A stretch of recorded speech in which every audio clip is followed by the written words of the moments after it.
Logan Paul is living proof that you don't have to be a good person if you're already rich and famous. From filming a dead guy in a forest for content to being wanted by the FBI, Logan Paul's days of getting away without any consequences might be numbered. Now, Logan has been a content creator on the internet since he was a kid, the majority of his entire life. That's an extremely long time, and it's perfectly reasonable for anybody who's been a personality on the internet that long to have a few mistakes along the way. But in Logan's case, these mistakes have been a near consistent feature of his rise. Logan survives the forest scandal. There's no way to talk about Logan Paul without mentioning the infamous forest vlog. In December 2017, he uploaded a video that saw him exploring the Aokigahara, a forest by Mount Fuji that is infamously referred to as Japan's suicide forest. Logan walked through the forest, hyping up and tracking down a dead body to include in his video without any shift in tone from Logan's regular content at the time. That and the fact that he included uncensored footage of a man who appeared to have offed himself led people to accuse him of clickbaiting death for content. The video amassed over 6 million views before it got taken down, with thousands of comments expressing their concern over how tone-deaf Logan was about what he was doing.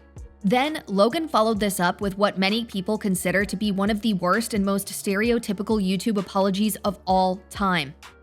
It's fair to say that Logan didn't keep his promise for very long, which has since become a running theme with Logan Paul. It's also a major reason why nobody believes his apology.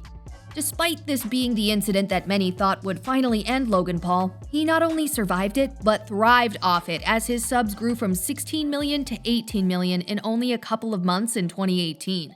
And all of that despite receiving fresh backlash for tasing dead rats. If you remember when the forest scandal happened, or if you thought Logan should have been canceled back then, drop your thoughts in the comments. Let's see how many people thought that would be the end of him. However, despite all this negative energy, the one thing that saved Logan Paul's career at this time was KSI calling him out from the middle ground. The KSI Boxing Friendship. When Logan Paul and Jake Paul saw the challenge, they tried to make fun of KSI about it and even tried to get their dad to fight KSI. KSI responded, basically calling them cowards if they refused to accept. Logan Paul agreed to fight KSI, and Jake Paul agreed to fight KSI's little brother, Deji. The following few months would see both sides drop diss tracks and lots of insults against each other. But things got personal at the press event before the match when KSI insulted Logan's parents and took direct shots at Logan's girlfriend. Oh, we better. What's up, babes? The fight night finally came on the 25th of August, 2018. And after Deji lost to Jake Paul, Logan and KSI slugged it out for 6 rounds with the match ending in a majority draw. The two creators arranged a rematch, and the second fight took place in November of 2019, with KSI coming out as the winner this time.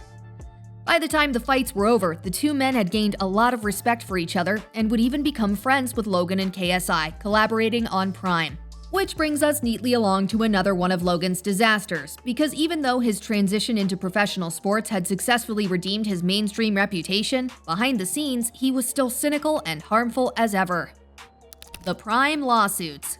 When KSI and Logan Paul announced that they were starting their own hydration company, nobody anticipated how viral Prime would be in such a short time. Both creators were able to leverage their large audiences and unorthodox marketing to get the project off the ground.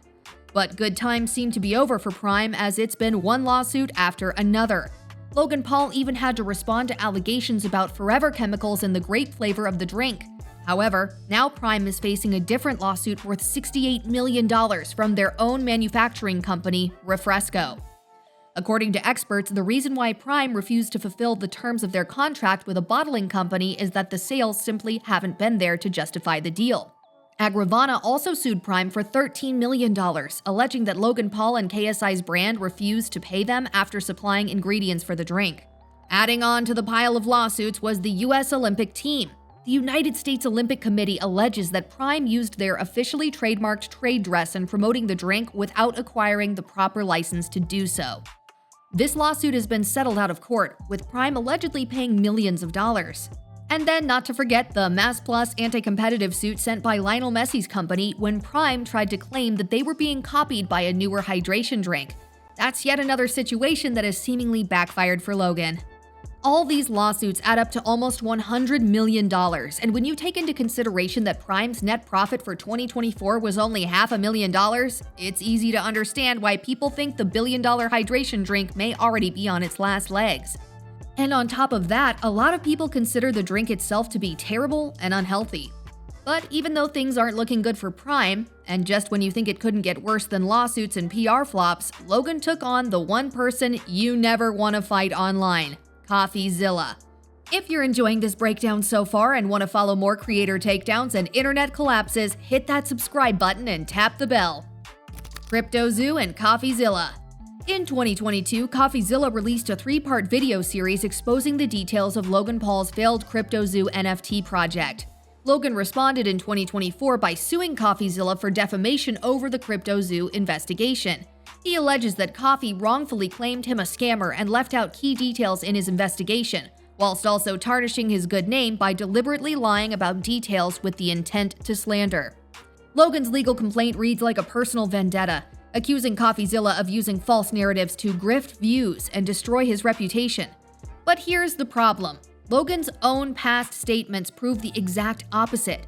The lawsuit reads, starting when he realized a 3-part YouTube series on CryptoZoo in December 2022, and continuing into the present, Vin Dyson has perpetuated the false narrative that Paul scammed and defrauded his own fans in connection with the project, reads the complaint.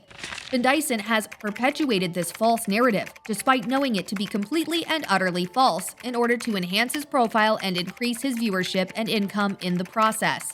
With that being the case, it was only a matter of time before Coffeezilla made a video addressing the situation and debunking the claims. Because whilst Logan Paul and his 5 lawyers claim Coffeezilla is a clout-chasing journalist with bad intentions in the lawsuit, Logan himself has gone on record in the past praising him for his journalism on this same topic. In addition to that, Logan also has a problem with Coffeezilla directly calling CryptoZoos a Logan Paul scam. Coffee's response to this was simply pointing out that the real scammers in the project, Eddie Ibanez and Crypto King, had since left the project. And yet, Logan still hasn't refunded the people who bought the in-game Zoo tokens or finished creating the CryptoZoo game, which is 100% a thing he said he would do. Logan and his team of lawyers made sure to file the court case in the Texas Federal District Court. This action means Coffeezilla won't be able to use the anti-SLAPP law implemented at the state level in Texas. Further developments to this situation have only made Logan look worse because, in addition to text messages Coffeezilla included in his case against Logan, text messages where Logan admitted that he intended to ruin Coffee's life, Logan and his team also began claiming any commentary videos that included and talked about said text messages. What's interesting is that Logan wasn't just filing a motion to get those embarrassing text messages removed from the case, but he was also trying to prevent a key piece of information from leaking to the public. And that information was that Logan and the entire CryptoZoo team are currently under investigation by the SEC and the FBI, and it was indeed Coffeezilla who blew the whistle on him. This particular piece of information especially casts a bad light on Logan Paul, who had previously tried to pretend that only specific members of the CryptoZoo team were being investigated and not him too. As it turns out, the information being left out was that he was under investigation. He knew all this time and never mentioned it because it would harm his image, because in the end, that's the only thing Logan Paul cares about. The several lawsuits that Logan is involved in are likely to drag on for months and even years, but the further they go on, the worse Logan Paul looks as his entire world collapses around him. Some much-needed karma might finally be hitting home. But this isn't just about Logan Paul anymore. It's about how fame, power, and ego collide to create a machine that's too big to question, until someone like Coffeezilla forces us to. If you think Logan's finally facing the consequences he's dodged for years, like this video and share it with someone who remembers the old Logan. And if you want more deep dives into creator drama and online deception, subscribe for the truth behind the headlines.